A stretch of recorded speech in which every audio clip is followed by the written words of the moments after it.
Hello everyone, I'm Aryan Purohit from Poddar Media.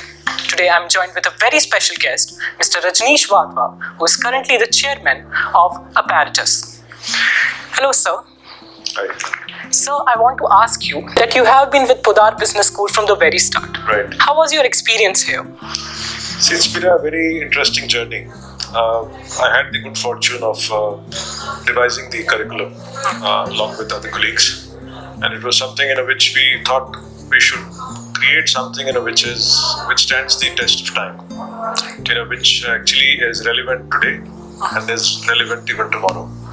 So we put together something which gave the students an exposure through not just academics but experiential learning by bringing industry closer to the academics and also trying to give them the opportunity to upskill themselves. Because I strongly believe that unless you skill well, unless you hone your competencies, you cannot be more employable. The time today is being employable and employment ready, for which any employer would want that once any incumbent who joins the institution gets onto the learning curve very, very quickly and becomes productive. Nobody is wanting to wait for a long time.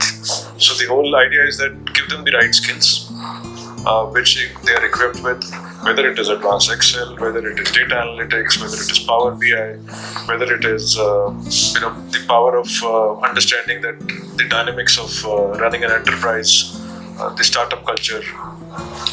But all of this can be assimilated, acquired from people who had the experience.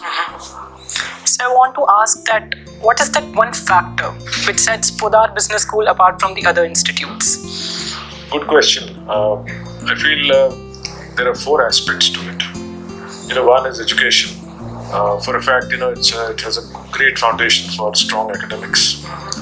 I strongly believe that Poddar Business School is focused on the employability aspect of it as well.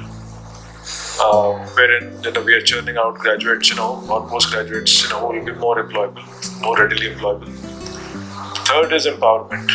I still believe that by giving them the right exposure, whether it is the global immersion programs or giving them access to IIM, Indore or other places, you expose them to the environment, create an ecosystem wherein they understand that what it takes to become successful in this competitive world.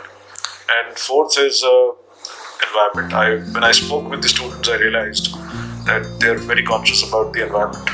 They feel that they need to give it back to the environment and society both. Right. Thank you so much, sir. It was great to speak with you.